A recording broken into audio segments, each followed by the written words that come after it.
First story. My son bullied his sister's friend at school to teach her a lesson, and my entitled daughter demanded that I punish my son and claimed he is the golden child when I refused. So I grounded my daughter and told her to move on because I don't want to disturb my son's routine over one tiny incident. Now I'm regretting my actions. I 42M have 2 kids. My son Aiden 15M and my daughter Harper 14F.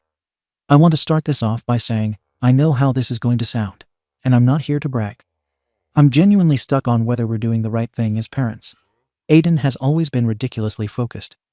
From the age of 10, he's been obsessed with the idea of getting into a top-tier college. We're talking Ivy League or bust. He's not just smart. He's driven in a way that most adults aren't. He's currently taking 6 app classes as a sophomore, scored a 36 on his SAT last spring, is class president, is interning with a mid-sized tech startup in our city, and competes at a national level in Science Bowl, debate, soccer, and lacrosse. He's also ranked top 3 in his class. He doesn't drink, doesn't party, and doesn't hang out for fun. His downtime is spent reading up on investment banking and working on side projects. I'm not exaggerating. We used to try to get him to just be a kid, but gave up when we realized this is just who he is. The kid operates like a mini adult. His idea of a good time is rewatching recordings of debate tournaments to study strategy. Harper, our daughter, is almost the opposite in personality. She's social, artistic, and emotionally intelligent. She has friends over, paints a lot, volunteers at the animal shelter, and is one of those people who feels things really deeply.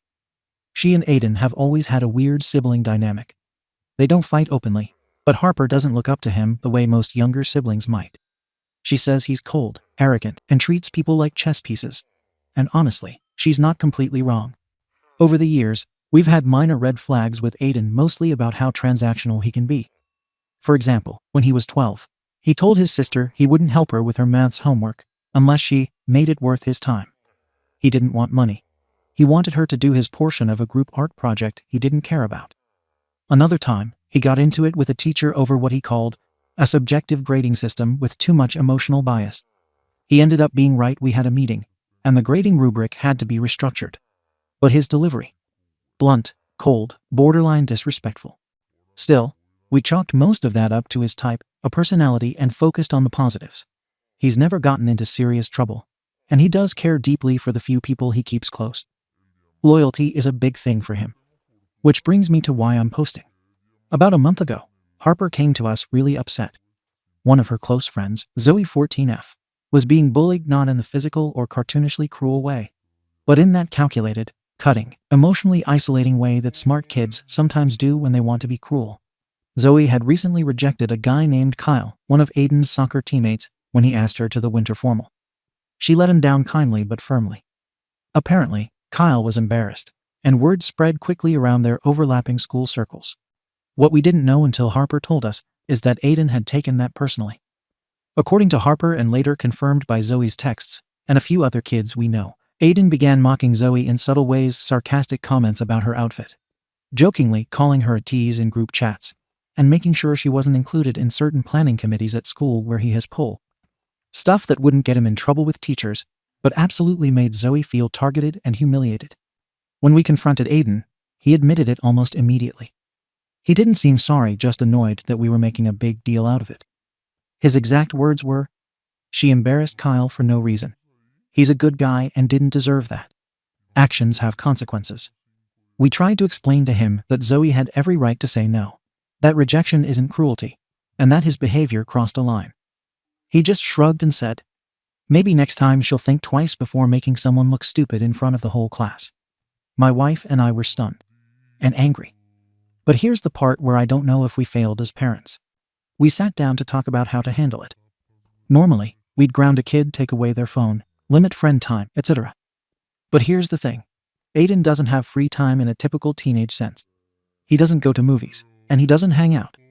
His friends are basically his teammates, lab partners, or fellow club members. He hasn't used his PlayStation in 2 years. Taking away screen time doesn't affect him. Banning social media doesn't either. He only uses LinkedIn and school forums. I'm serious. So the only punishment that would actually register would be removing him from one of his main pursuits. The internship, a sports team, debate club, or something like that. But those things are his whole life. And more importantly, They're the things that are getting him closer to his dream schools. If we yank him from the internship, he loses real-world experience and a major letter of recommendation. If we take him out of debate, he falls behind in rankings, which weakens his resume. If we bench him from soccer or lacrosse, he hurts his national stats and possibly his recruitment odds. And that's where we hit a wall. We don't want to raise a bully. But we also don't want to make a decision that seriously damages his future, especially when we know how much time and effort he's poured into this path. We had multiple conversations about it and even argued. Ultimately, we decided not to formally punish him. We did make him write a written apology to Zoe and had him meet with the school counselor to talk through boundaries and emotional maturity. We tried to make it clear how wrong this was. But when Harper found out we weren't taking anything away, she flipped. She said we were protecting him because he's the golden child, and that we were teaching him that as long as he gets good grades and racks up awards, he can treat people however he wants. I grounded her for being disrespectful. She's been cold to us ever since. Still talks to us, but there's a clear rift. She's also distanced herself from Aiden almost completely. They've never been best friends, but now she actively avoids being around him. It's tense at home, and Zoe's not coming over anymore, which hurts Harper a lot. She told me she feels like we chose Aiden's college resume over her friend's basic dignity. And honestly, I can't fully deny that. We tried to talk to Harper again a few days later. She wouldn't let it go, not in a dramatic, teenage way, but in a very pointed, articulate way that made us feel like complete hypocrites. She asked us, what if Aiden had done this to one of his guy classmates? What if it was one of his teammates' sisters? Would you still just ask him to write an apology and move on? She said we only care because Zoe is her friend, and we assume girls will be fine if they're emotionally hurt, that Aiden's academic path matters more than Zoe's mental health. She wasn't yelling. That's what made it worse. She'd clearly been sitting with this and thinking it through. Aiden, on the other hand, has shown zero remorse since. He did what we asked, wrote the apology, had the counseling session, and dropped it. But he's not sorry. When we asked him again what he learned from it, he said that not everyone sees loyalty the same way. But I'd still stand up for Kyle. I just wouldn't be so obvious next time. He didn't see this as a mistake, just a tactical misstep. We debated again whether we should go back and enforce some kind of real consequence. But by then, time had passed. Zoe's parents hadn't contacted us. The school hadn't taken formal action, because none of it rose to a suspension-level offense. It all stayed in that gray area where plausible deniability protects the aggressor. Still, we started second-guessing everything. Did we screw up by shaping our lives around Aiden's goals? We didn't mean to prioritize his ambition over his character, but that's how it looks. And Harper. She's still angry, but now it's colder. She no longer talks to us about school or friends. She avoids Aiden entirely. She told her mom last week that she doesn't feel safe bringing friends over anymore because she doesn't trust that we'll have their backs if something happens again. That hit hard. And we don't even know what to say to Zoe's family. We know the apology wasn't enough. We know they're not going to push it further. They're quiet, conflict-avoidant people, but that doesn't mean they weren't hurt. We offered to speak with them, but they politely declined. It's clear they just want to move on. We tried justifying our decision to ourselves with every angle. We're preparing him for a cutthroat world. We can't jeopardize his future over one mistake. Other kids get away with worse. But none of it feels right. Because deep down, we know this wasn't just a one-off slip. This was calculated. And the lesson he seems to have taken from it is to be more careful, not more kind. We're also realizing how much we've shaped our entire household around Aiden's routines. Dinner gets delayed for his practices. Family events get skipped for tournaments. Vacations are planned around competitions. We've made so many exceptions for his schedule, always in the name of supporting his future. But maybe we crossed the line from support into enabling. Harper finally said to me last night, if I ever hurt someone like that, you'd take everything from me. And I couldn't argue. So here we are. We didn't ground Aiden. We didn't pull him from anything. We tried a soft punishment apology, counseling, and let him keep everything intact. But now our daughter doesn't trust us. Her friend doesn't feel welcome. And we've sent a message that ambition outweighs decency. And I hate that. So Reddit, are we the arseholes for choosing not to punish Aiden in a way that would impact his future, even though we know what he did was wrong? Comments. Comment 1. YTA, sorry, OP. But this whole post reads like a masterclass in enabling. You're parenting Aiden like he's a LinkedIn profile, not a human being. You're so afraid of disrupting his future that you've let him become a cold, manipulative kid who thinks hurting people is a strategic move. That's not driven. That's sociopathic behavior being rewarded because it looks good on paper. Zoe isn't collateral damage. She's a 14-year-old girl who is humiliated by a boy who holds actual power at school. He weaponized his social capital, and you let it slide because college. Hell no. You're raising a future executive who will fire people for rejecting him or standing up to him and not even think twice. And you know what's worse? You do have a second kid, Harper. And you chose your son's resume over her dignity, her friend's safety, and your daughter's trust in her own parents. You broke something here, and you won't know how deep it goes until she stops coming to you altogether. If you don't course correct now, the next time Aiden crosses a line, he'll just make sure there's no paper trail. That's what he's learning. Not empathy. Not accountability. Just better optics. Comment 2. Massive YTA. You basically said, we didn't punish him because he's too productive to fail. Do you hear how messed up that sounds? You're teaching him that as long as his GPA stays perfect and his LinkedIn page looks shiny, he can treat people like garbage and there'll be no real consequence. You call him loyal? No. That's not loyalty. That's vindictiveness disguised as loyalty. Loyalty means defending your friend without hurting innocent people. What Aiden did was punishment for rejection, and you let it slide because you're scared to mess with his future.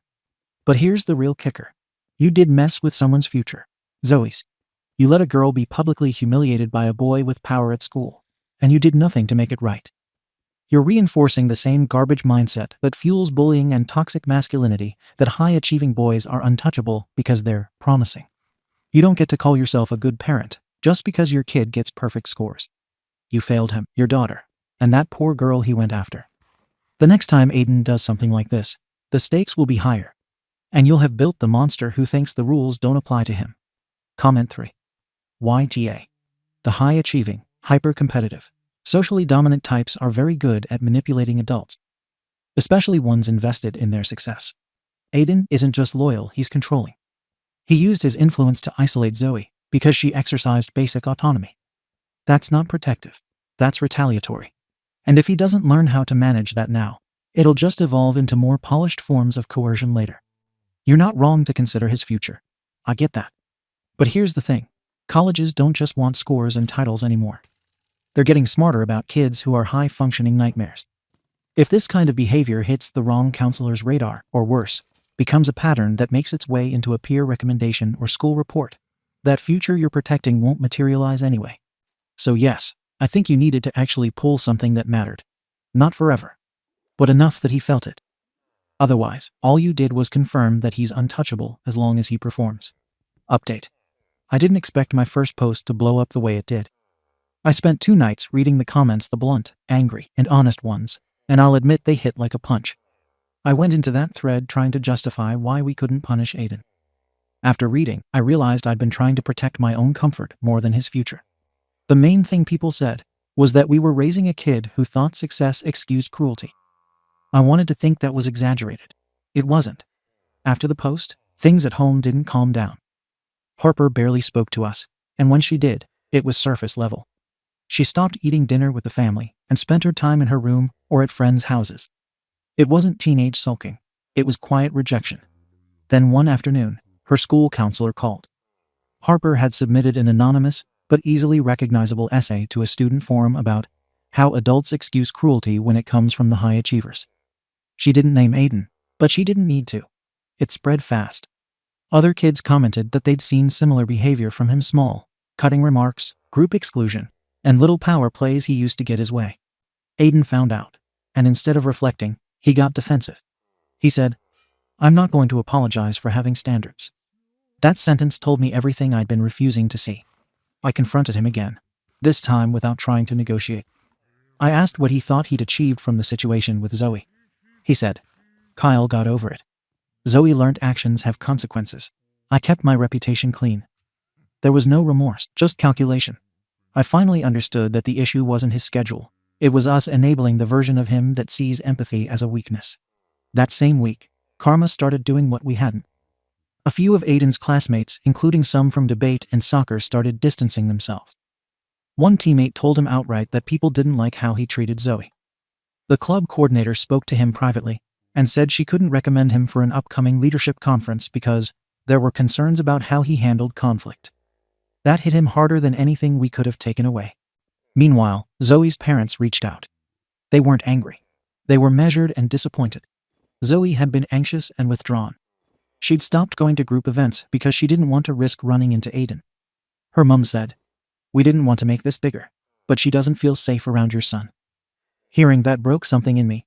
We'd talked about Zoe like she was an abstract consequence, not a real kid our son had actually hurt. I finally did what I should have done from the start. I apologized.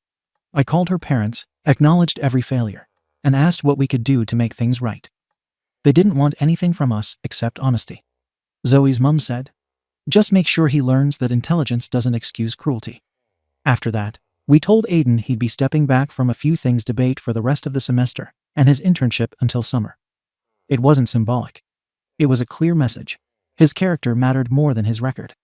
He tried every argument that we were overreacting, that this would look bad on his transcript, and that we were letting emotions ruin logic. I told him logic without conscience isn't intelligence. It's just manipulation. For once, he didn't have a comeback. The fallout was uncomfortable. He sulked for a week, then switched to silent resentment. I'll take that over the arrogance any day. We've also started family therapy. The first session was brutal. The therapist asked us why Aiden's self-worth seemed entirely tied to output and achievement. We didn't have a good answer.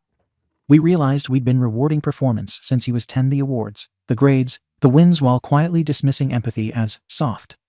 Harper joined the sessions too. She said she didn't care if Aiden got into an Ivy League school. She just wanted to live in a house where decency mattered again. She also admitted she'd been thinking about staying with my sister for a while because she needed space. We told her she could, but she stayed for now.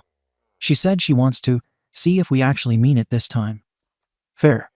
A few days ago, Aiden made a public apology at school. Not because he suddenly became self-aware. It was prompted by a teacher who told him it would be good optics. And that's what it was, optics. Polished, articulate, and completely hollow. Harper called it damage control. She's right. But I'll take even performative accountability if it opens the door for something real later. The biggest shift has been in us, the parents. My wife and I started therapy separately as well. We've both had to face that we were parenting out of fear of him failing, fear of wasting potential, fear of being the parents who held their kid back. In that fear, we built an environment where empathy was optional. He still does sports and academics, but his schedule now includes mandatory community service, not the resume padding kind, but consistent volunteer work where he has to actually interact with people outside his comfort zone. He hates it. That's fine. Zoe's parents have been kind. They accepted our apology, but said they're focusing on helping Zoe rebuild confidence. We've offered to support school-based programs on peer accountability. Aiden will have to sit through them too. He rolled his eyes when I told him. Personally, I've been confronting something I didn't expect. I used to avoid boys like Aiden in high school, the ones who were brilliant, charming, and quietly cruel, because they knew no one would stop them. I swore I'd raise my kids differently. Then I realized I'd created the same dynamic, just dressed up in trophies and internships.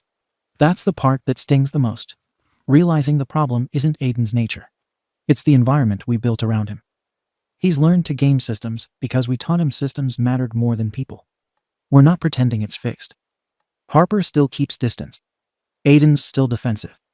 But for the first time, we're parenting him, not managing his brand. And maybe that's where real accountability starts. I don't know what label Reddit would put on us now, still YTA, probably, but we're trying to make sure that next time, our son learns consequences from us, not from the world hitting him harder later. Comments. Comment 1. I respect the hell out of you for coming back and owning your SHT. That's rare. But I'm going to be brutally honest. This isn't over. Aiden isn't learning anything yet, not because he's evil or a lost cause, but because he still thinks this is about damage control. That public apology, that's not growth. That's PR. You need to be ready for the next time he F's up, because he will. And when he does, don't flinch. Don't try to protect the good kid underneath. You already saw what happens when you protect his reputation over reality. And for the love of God, keep showing up for Harper. That girl was more emotionally mature than everyone in this story from the start. She deserved better. Keep proving to her that she isn't just the normal one who doesn't need as much attention. Comment 2. You know what I appreciate about this update? You finally acknowledged that Zoe was treated like collateral damage in a game of male loyalty and ego. Aiden didn't just slip up. He weaponized social status to punish a girl for having boundaries. And that's a pattern, not an accident. I'm glad you're pulling him out of things and making him face discomfort. But don't stop at community service. He needs to be in spaces where women talk, and he listens, period. Get him in a program that teaches gendered power dynamics. Make him listen to girls his age talk about how exhausting this SHT is. If you raise a boy to believe rejection is humiliation and retaliation is loyalty, he becomes dangerous. You're catching it now. Good. But don't stop until he sees Zoe as a human being, not a problem he needs to outmaneuver. Comment 3. Wow, look at you discovering basic parenting at level 15. Must be exhausting realizing your son isn't a misunderstood genius, but just kind of an entitled jerk who thinks loyalty means targeting 14-year-old girls. But hey, better late than never, right? Really proud of you for finally pausing the internship after he emotionally harassed someone and showed zero remorse. Brave stuff. And don't worry, I'm sure Ivy League admissions committees will totally understand if he lists mandatory community service for being a DCK under extracurriculars. But seriously, the real MVP here is Harper. Imagine being 14, watching your parents handwave bullying because it came gift-wrapped in app classes and LinkedIn endorsements. That girl has more moral backbone than the adults in this house combined. YTA. And next time, maybe protect people, not resumes. Just a thought. Update. I wasn't planning to post again, but a lot has happened since the last update, and I figured I'd share how things are going, especially since so many people asked what consequences we were enforcing and whether Aiden had actually changed. First, yes, we did pull Aiden from debate and his internship temporarily. That part wasn't for show. But as things started settling, we had to start thinking practically again. There was a regional debate tournament last month, not just any tournament, but the one that feeds into nationals. Aiden had already been nominated by his team and registered long before everything came out. At first, we said no. But the team coach reached out and said it would be a major loss for the team if Aiden wasn't there. Aiden was frustrated but composed. He said, "You asked me to show change. I've done that. Don't punish me twice." And the truth is, he had complied the apology, the counseling sessions, the break from activities. So we agreed just this one event. Not a full reinstatement. He won. Again. His performance was strong, polished, and persuasive. But afterwards, Harper told us some of her classmates saw clips online, and in his final round, Aiden made a pointed reference to emotional overreactions being confused for injustice.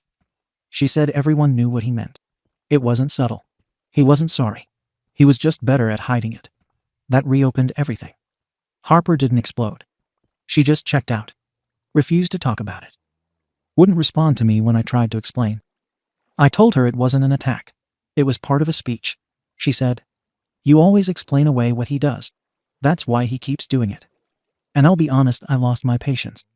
I told her, "At some point, you need to stop holding on to this, or it's going to tear this family apart." I meant it from a place of concern. I wanted her to stop carrying the resentment for her own peace. But it came out like pressure. She heard, "Forgive your brother so we can stop feeling guilty." We tried a family dinner. I invited Zoe too, she declined, which I understand. Harper came but didn't speak once. Just sat there pushing her food around while Aiden talked about college rankings and his summer programs. The silence was deafening. Around the same time, Aiden started prepping for college interviews. We worked on a mock one with an alumni volunteer. We rehearsed everything: his experience, his leadership roles, and even how to frame the incident as a learning moment. Not the actual detail, of course, but more like, I had to learn that leadership means accountability, even in difficult situations. It felt honest enough. But the interviewer didn't bite. Afterwards, she politely said that if he brings up past issues, he needs to make sure the growth is tangible, not rehearsed. That stung. Then something else happened. A teacher, someone from student government, asked me informally about Aiden's eligibility for a leadership award. She'd heard there was drama last semester. I panicked. I didn't want to tank his chances, especially over a rumor. So I said, there was a misunderstanding involving a friend group, but it got blown up more than it should have. I thought I was being diplomatic. What I didn't realize is that Harper had overheard the call. She came into the kitchen afterwards and said, "So now Zoe's mental health was just drama." I didn't have an answer. She didn't wait for one. She stayed at a friend's house for 2 nights. said she needed space. I told her she could talk to us anytime, but I think she's beyond wanting to talk. As for Zoe, we haven't had much contact. Her mum responded to a message I sent apologizing again, but they've clearly moved on in their own way. Zoe has new friends and new spaces. She and Harper still talk occasionally, but not like before. Kyle, the teammate Aiden was defending in the first place, also stepped away. We didn't know at first, but apparently after everything came out, he reached out to Zoe privately and apologized for the whole situation, said he never meant for her to feel targeted. We heard this secondhand. He's stopped hanging out with Aiden outside of team stuff. Aiden hasn't said much about it, but I think he feels it. The therapist we've been seeing said something difficult in our last session. She said, "You're still parenting his image. You're so afraid of what happens if it cracks that you're propping it up, even when it hurts everyone else." And I hate how true that is. Because yes, I do worry that if we take away everything, his future collapses. And maybe that fear has led us to make too many exceptions. I want to believe he'll grow out of this. That maturity and time will do what our lectures haven't. That he's just young and still forming. That one day he'll look back and understand the damage and feel real regret. But right now, I'm scared we've built a version of success that only goes one way, forward at any cost. And that cost might be our relationship with our daughter. Or our credibility. Or his ability to see people as more than chess pieces. I wish I could end this by saying it's all turned around. But I don't think it has. We're still very much in the middle of it. And I'm starting to realize that maybe the worst part isn't the mistake we made last year, it's how willing we were to repeat it when things got uncomfortable. So yeah, I know how this looks. And maybe I deserve the judgment this time. I just don't know how to stop protecting the wrong things. Comments. Comment 1. I'm not going to yell at you. I'm just going to tell you what happens next. I'm Harper. I was the quiet one, the stable one. The sibling who was expected to eat my discomfort, because my brother was the genius everyone catered to. He never had to say sorry. I was just expected to let things go, for the family's sake. I haven't spoken to my parents in 5 years. I blocked them on everything after I moved out. They still send me Christmas cards. I don't open them. You keep saying you're trying. But every time there's pressure, you default to preserving Aiden's reputation. And every time Harper sees that, it confirms she doesn't matter. Eventually, she's going to stop hoping that will change. You think you're holding your family together. You're not. You're just teaching one of your kids that love is conditional, and the other that he doesn't need to earn it. And both of them are going to pay for that. Comment 2. YTA again. You got one goddamn job as a parent: protect your kids, and teach them how not to become arseyholes. And somehow, you're 0 for 2. Every paragraph in this post is you trying to feel better about you. Not about Zoe. Not about Harper. Not even really about Aiden. Just you. We meant well. It was just one event. He earned a second chance. Blah blah blah. You knew the second he made that debate speech that he was back to being smug. And instead of calling it out, you pulled the same tired move: blame Harper for holding a grudge. Then you lie to a teacher to protect his image. Again. At this point, stop pretending you're conflicted. You're not. You made your choice, and it's the golden child every damn time. Don't be surprised when your daughter walks out of your life, and your son turns into a grown man who thinks apologies are just press releases. Second story. My former best man, who cheated with my wife, has now 6 years later come back to steal my girlfriend, just before I was about to propose. 6 years ago, I 30M was getting married. My best friend 31M, Judas, fake name to protect identities, was my best man. I was getting married to Lee 30F. Our friend group was very, very close. There were 8/9 of us, and we always did everything together.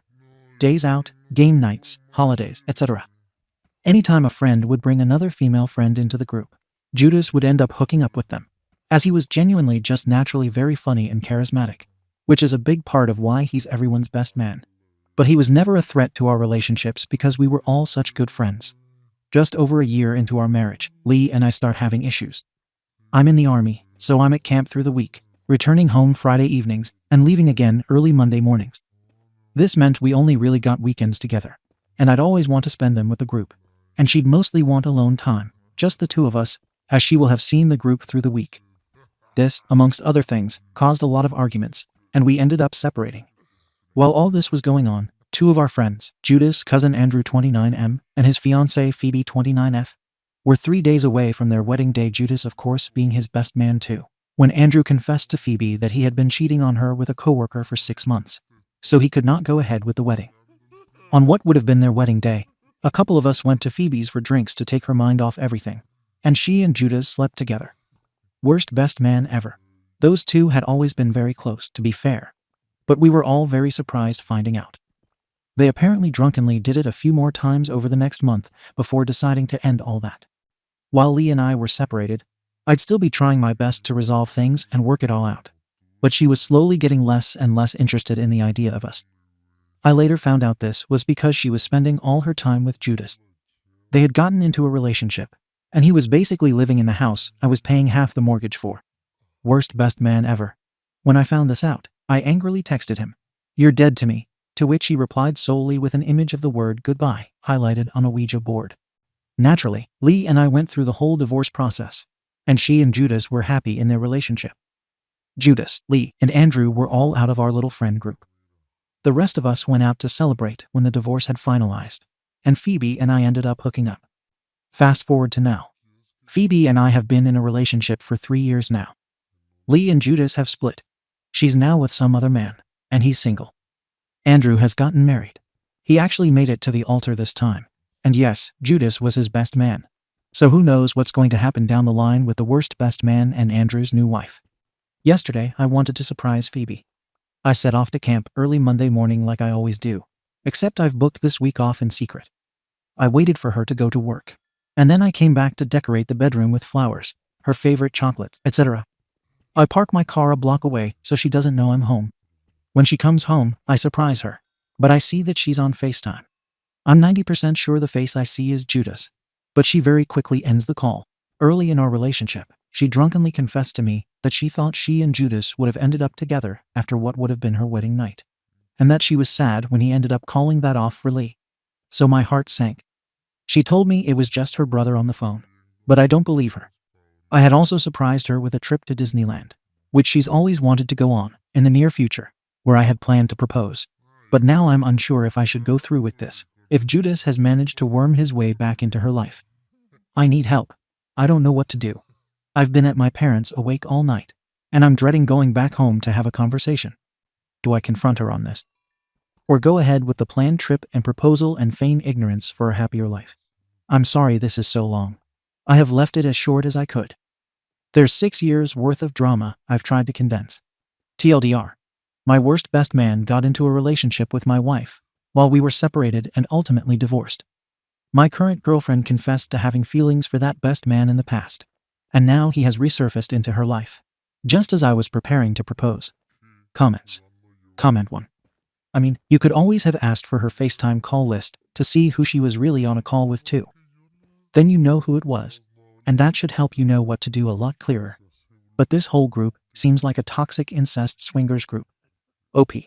This is a good point, actually, because then even if she's deleted Judas from being there, the lack of her brother's name being there will be just as much proof. Yeah? Comment 2. Somebody can only be taken from their partner if they want to be taken. But dude, you got with Phoebe. And dude, you ruined your own marriage by not wanting to be with your wife. Did you think she would just be your bangmaid forever? Do you all live in a small village where there aren't any other people around to date/marry? Comment 3. Friendship group incest is always messy. Why did you start a relationship with someone who nearly married your friend, and then dated another of your friends, only dumping her to go after your wife? Did you try dating outside of this group? You're in the military. Don't you have friends there? I don't think you should propose to and marry someone linked so closely to a traumatic period in your life. You really need and deserve a fresh start. Update. Didn't expect to get as many replies as I did, so I figured I'd reply to all here rather than individually. I've read all the comments, and first of all, I'd like to thank all those people that gave me genuine good advice. Secondly, there seem to be a few things I need to clear up. I am from the UK. When I refer to camp, I literally just mean base. I don't have to stay there for the whole week, but it is a 90-minute to 2-hour drive back home. I know that doesn't seem far to you Americans, as you have to drive 2 hours to get off your streets, but it's long for me. Nobody remained friends with Judas. I did put that in the original post, but a lot of people skimmed over it. He, Lee, and Andrew all left the group around the time Judas and Lee's relationship was public knowledge. When I wanted to spend time with the friend group, Lee would have been there too. So I wasn't completely neglecting her. For those asking, Judas kept his teeth, because I literally have not seen him, even once since I found out. Another point a few skipped over. Judas and Andrew are cousins, so they were always going to remain friendly and take each other's sides. I didn't immediately demand to see her phone to check the FaceTime because I panicked. I went into fight or flight and clearly chose flight, which is not really what you want from a man supposed to defend your country. But hey, no, I don't know who Kel Knight is. Anyway, back to it. After leaving and going to my mom's, Phoebe had been messaging trying to call, basically just asking to explain herself. I'd said I'd be back later. After posting on here and reading Greplaying for a while, I managed to get some sleep. I'd been up all night. The first thing I did when I woke up was call Phoebe's brother and explain to him my plan to propose purely so he could be the one to break that to her when I chose to leave her. I also asked if he had been in contact with her recently. He said no. The FaceTime can't have been him then. I get back home, ready with everything I need to say, ready to call Phoebe out on her bullshit. But before I can speak, she hands me her phone, tells me I can look through it, that she's deleted nothing, and that she'd like to talk and explain rather than shout and argue. There's nothing in the FaceTime call logs, but in her regular call logs, there's a Snapchat video call from Judas. I was kind of relieved that I wasn't just being a paranoid mess. But obviously my heart sank. She said that Snapchat was the only place she could find him because he was in her blocked list, so she just unblocked him. Sounds to me like Phoebe was the one that had gone looking to contact Judas. I read through a bunch of the saved messages on there. To be fair, it was mostly just boring chit-chat and talking about musicals. Stopped reading when I got to a message from Phoebe to Judas saying, "I miss you." Clicked on his profile to delete and block him for her, and saw at the bottom of that page when they became friends on there. It was dated just a week before. So at least they haven't been talking again for very long, I guess. What also caught my eye was in the saved pictures. There was a picture of her feet. Phoebe claims that's from a long, long time ago. Apparently Snapchat still saves all the previously saved pictures when you unblock someone. Does anyone know if that's actually true? I'm not too familiar with it. Either way, I deleted and blocked him for her. She then explained that she only re-added Judas because she was always feeling lonely with me away 4 nights a week, and she just needed a friend. I don't know why our current friends weren't good enough for that, but whatever. She was making all the same complaints my ex-wife had been making before we separated. I've told her for this to work, she needs to keep Judas out of our lives. I've told her I'll look for work outside of the army and leave. I'm a mechanic there, so I assume I can find work in a garage or something easy enough. We spent the week together, and it was fine. I'm now currently back at base, and I'm deciding on if I follow through on that promise to leave and look for work elsewhere, or if I completely jump ship and literally just move elsewhere in the country.